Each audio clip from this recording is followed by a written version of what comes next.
Intéressons-nous maintenant aux DAP, aux Decentralized Applications, les applications décentralisées, à quoi ça sert et comment ça fonctionne.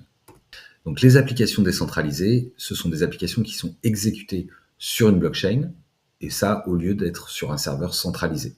Ça assure une indépendance vis-à-vis des autorités centrales et ça garantit aussi non seulement la transparence mais aussi la fiabilité. Et elles sont décentralisées dans leur fonctionnement, ce qui veut dire que on n'a pas d'organe central qui gère les décisions, mais plutôt une communauté d'acteurs. Donc les dApps, c'est une partie de ce qu'on appelle le Web3. Donc c'est une application qui adopte le Web3. Comment est-ce que ça fonctionne? Ça fonctionne sur une blockchain, je viens de vous le dire, et ça permet en fait des interactions directes et sécurisées entre les utilisateurs. La structure décentralisée, dans ce cas précis, assure une meilleure résistance aux pannes et aux attaques, tout en garantissant une expérience utilisateur transparente. Ça fonctionne avec des smart contracts, donc des contrats intelligents, qui vont automatiser tous les process et toutes les transactions afin d'assurer que toutes les opérations sont conformes aux règles préétablies et offrent des échanges sûrs. Les DAP ont la plupart du temps un token associé qui va avoir un rôle dans l'économie de cette application et ce token joue un rôle crucial en facilitant non seulement la création, l'échange, mais aussi la gestion du protocole en lui-même.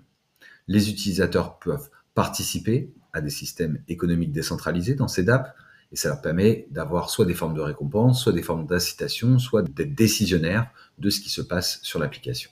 On verra ça plus en détail un petit peu plus tard. En termes d'innovation, les dApps sont, comme tout l'écosystème, en constante évolution et elles se concentrent sur l'amélioration de l'interface et de l'expérience utilisateur.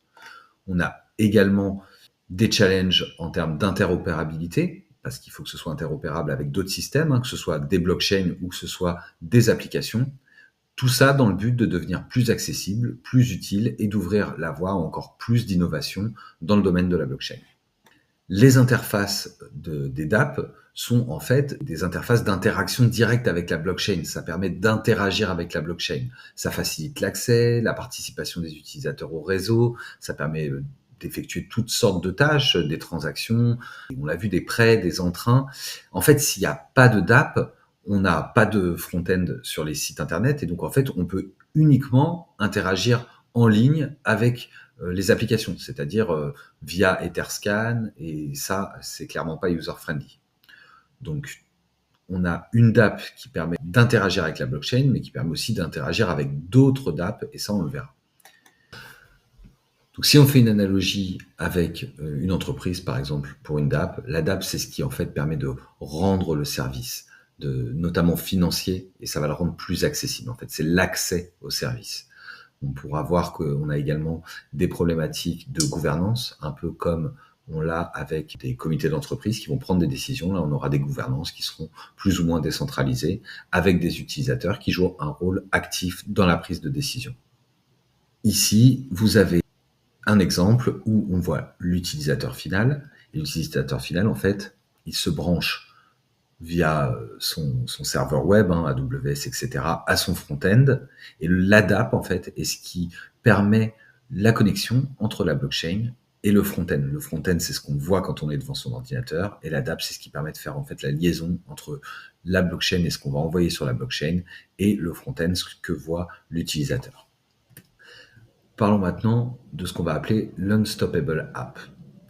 Qu'est-ce que c'est ? En fait, ça fait référence à une application entièrement décentralisée qu'on ne peut pas ni arrêter, ni censurer, ni contrôler via une seule entité. C'est l'objectif ultime, si on veut, en matière de décentralisation des applications. On va voir qu'il y a des plus et il y a des moins à ce narratif.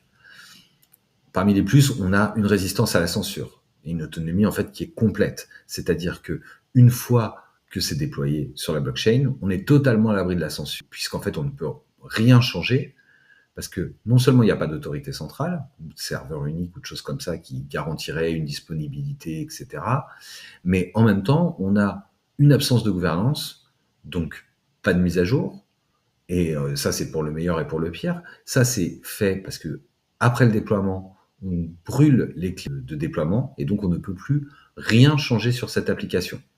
Donc pas de mécanisme de mise à jour, pas de gouvernance, ça veut dire qu'une fois déployé, ça fonctionne de manière inaltérable et indépendante.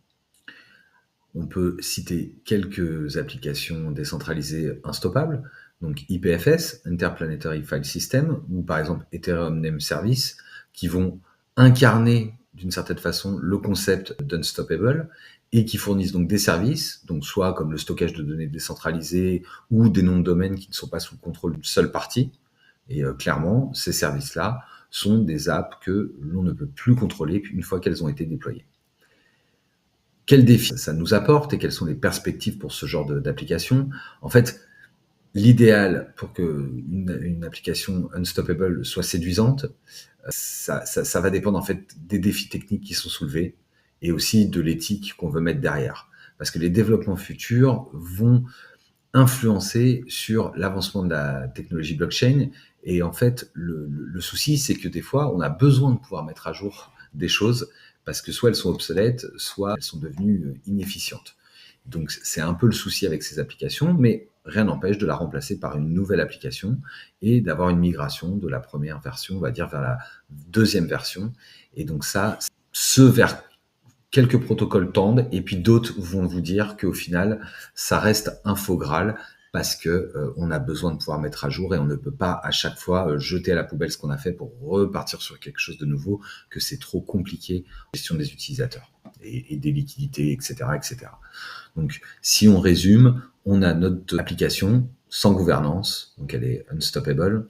On a forcément un multisite qui déploie en fait cette application, qui est brûlée. Donc après, on n'a plus accès, vous voyez.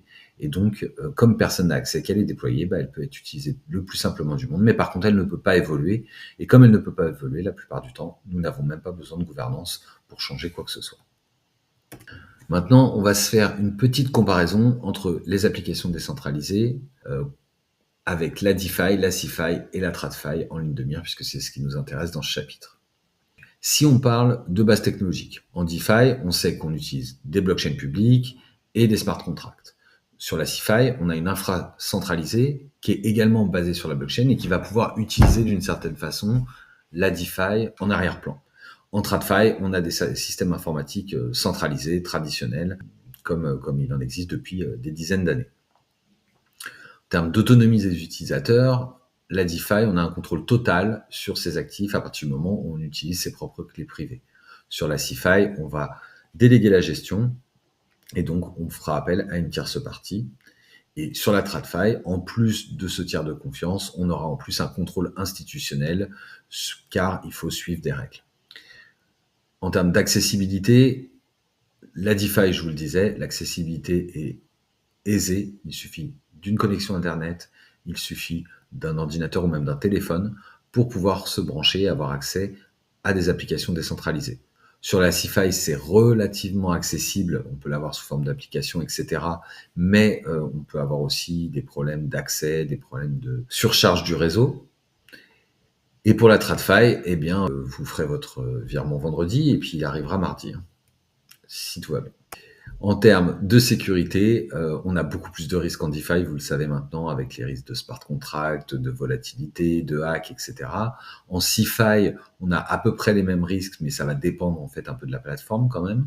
Et en TradFi, on a quand même des risques qui sont moindres, qui sont les risques institutionnels, réglementés, etc., mais qui sont bien moindres aujourd'hui que ce qu'on trouve en DeFi. On a beaucoup de services innovants en DeFi, que ce soit des prêts, des poules de liquidité. On ne réinvente pas la roue. On a quelques innovations, bien entendu, mais on a beaucoup de mise à l'échelle blockchain de ce qui existait déjà dans la TradFi, de type de services financiers. Vous voyez, les prêts, les investissements, etc. On peut les retrouver en DeFi. Et en CeFi, on va avoir le même type de choses qu'en DeFi, mais on va le retrouver souvent simplifié. Et en quelques clics, on pourra investir et avoir l'équivalent de prêts, de trading, mais tout ça centralisé avec un tiers de confiance. En termes de confidentialité, sur la DeFi, on l'a déjà vu, avec une confidentialité qui est élevée, qui dépend de la blockchain, mais en règle générale, on a une transparence, une pseudo-anonymité, on dira. Pour la CeFi, on a absolument besoin de KYC, et d'AML, ça c'est obligatoire. De la même façon qu'en TradFi, on a des confidentialités qui est réglementée, mais les États peuvent avoir accès à vos données sur demande, etc., etc. Donc voilà, si on fait un petit résumé en termes d'autonomie et de frais, eh ben on aura Des frais, en règle générale, plus importants en TradFi avec une autonomie limitée. En CeFi, on aura plus d'autonomie et un peu moins de frais. En DeFi, on aura beaucoup d'autonomie et peu de frais. Donc c'est aussi l'avantage, vous l'aurez compris. Ce premier tour sur les DApp est terminé et je vous retrouve tout de suite dans la deuxième partie de ce module DeFi.